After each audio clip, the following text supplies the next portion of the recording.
In 1887, in Indian Territory, in the Cherokee Nation, in what's now Oklahoma, one of the longest gunfights that's ever been in the Old West lasted for 5 years.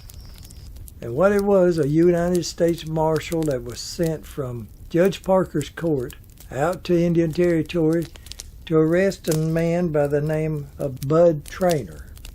Now, the marshal's name was Daniel Maples. So he gets out there, and he's going to try and arrest Bud for illegal whiskey. Bud was selling illegal whiskey, but not only that, but they had problems with Bud because Bud was a white man, but he was a violent white man.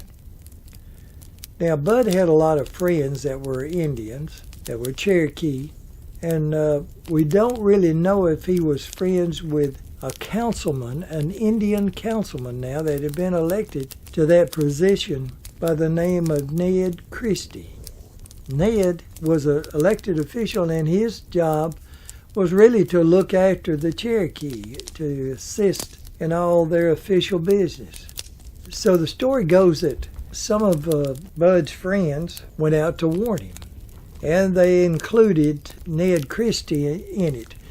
But now Ned may have not necessarily went out to warn Bud, because Ned, in his official capacity as a member of the council, he was more or less looking after the Cherokee Nation. He could have been on official business, to look after people, his people.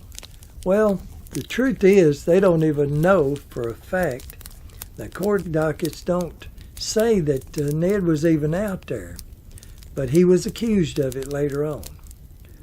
Now, when the marshals got out there, they couldn't find Bud. So what they did was they decided that they would turn around and go back to town.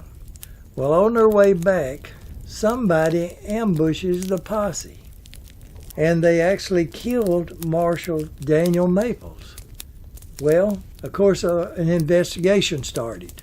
And because Judge Parker in the court in Fort Smith demanded something then.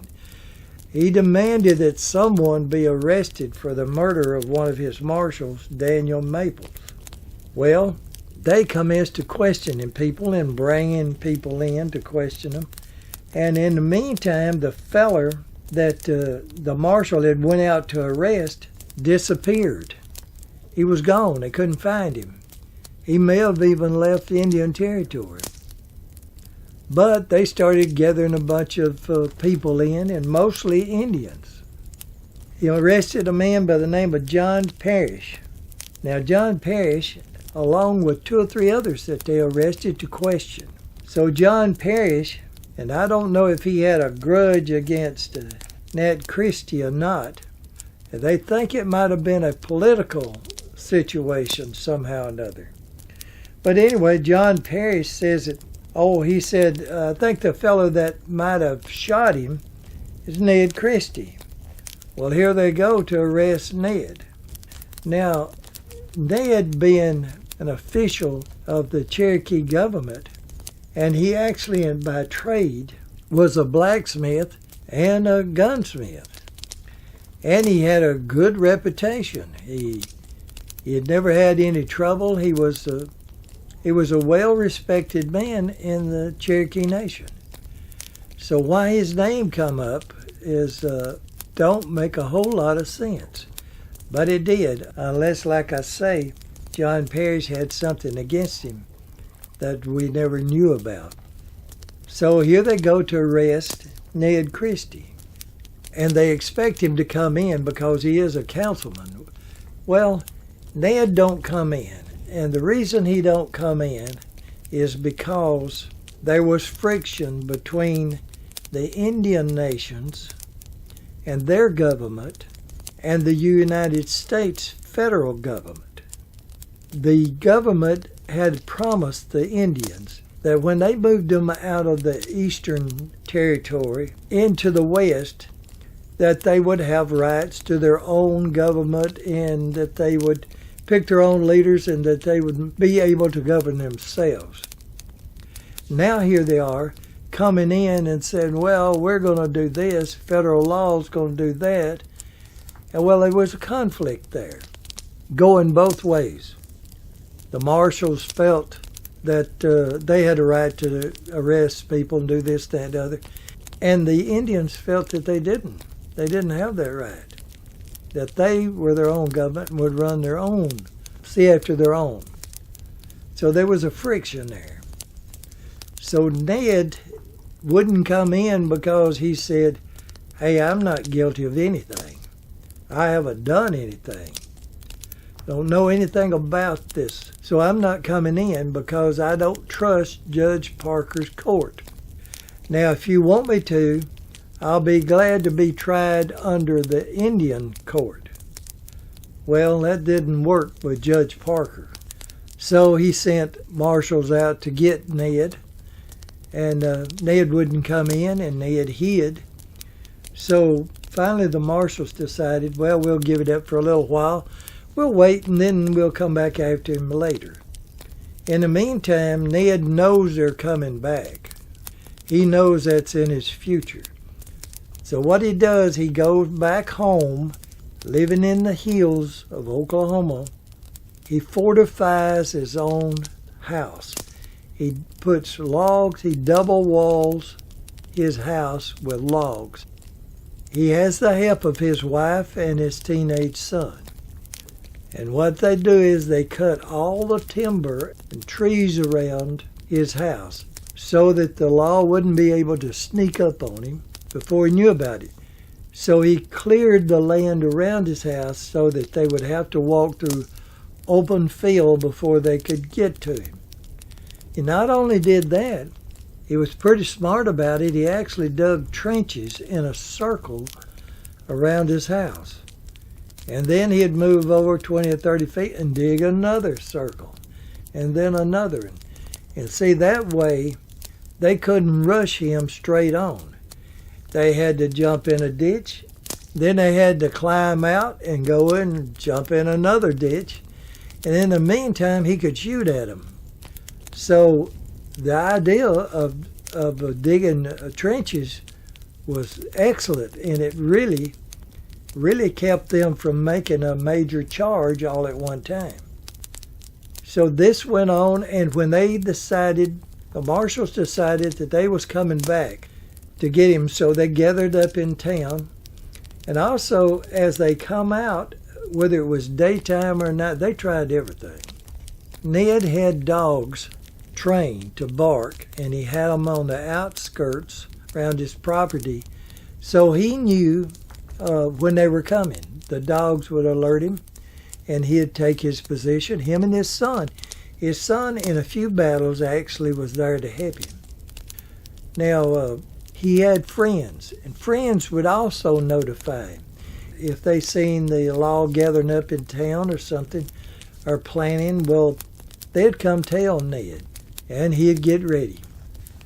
Now, the darndest thing is, over a period of 5 years, they actually tried as many as 6 or more times to come out and arrest Ned. And each time there was a gunfight. But they couldn't do it. They couldn't get to him. So they finally decided, well, we've got to do something else. We're not going to be able to get him. A lot of the times when they would come out, the fight would get so furious that they'd just say, oh, okay, let's give this up. Let's come back another day. It really ain't worth all of us getting killed for this thing and not even knowing if he's guilty or not. So they did that several times. Finally, Judge Parker says, enough is enough. And this went on for 5 years now. And Parker says, I'm going to send enough marshals out there, send some of my best marshals. We're going to make an end to this thing. Well, they did. They grouped up and here they come. But this time, they brought enough people with them, plus dynamite. Well, it started the same as again, and Ned was holding them off pretty good. and they started using dynamite. They planted it under his house, and they actually blowed a part of his cabin away. But they still couldn't get him because he kept firing and shooting.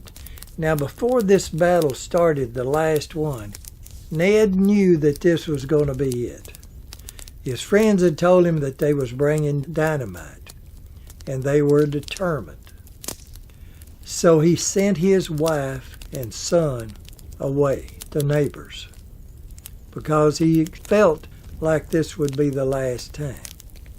So after the part of his cabin was blown away, he kept fighting. He kept fighting. Now, he had cut slits that he could shoot his rifle through all through his house, and he used that all those years. That's the reason they couldn't get close to him. Now, after the house part of it was blown away with dynamite, they said, there's only one thing we can do now, set the house on fire. And that's what they did. And finally he run out of the house shooting. He didn't have a choice. He couldn't stay and burn up. He'd rather come out and try to fight. Well, of course, that's when they finally killed him. They took his body into town. They set him up like they did most outlaws, took pictures and what have you. They had finally got Ned Christie. Strange thing about it is, in 1918, years after Christie had been killed, a witness came forth by the name of Dick Humphreys. And Dick said that Bud Traynor was actually the one who had shot and killed the marshal. And that was the man that Marshal Maples had come out to arrest the first time. So the question is, the federal government still held, even with the witnesses stating it years later, that Ned Christie was innocent, they still held that they believed that he was guilty. But the background on Ned Christie, being a government official for the Indian Nation, not having a record, and it was a part of his duties to go out and see every time they made an arrest or something, was his job to look after anything that happened on the Cherokee Nation. And then someone just pops up all of a sudden and says, I think it might have been Ned Christie that did it. Well, Ned didn't feel too good, and neither did the rest of the Indian government feel all that good towards the federal courts. So he just said, I'm not going. And as a matter of fact, I think they did try him in the Cherokee courts and found him not guilty. So he figured that ought to be enough right there. But anyway, it cost him his life. They finally got him, but it took 5 years. And I don't think anything like that in the Indian Territory ever happened before, or probably nowhere else in this country.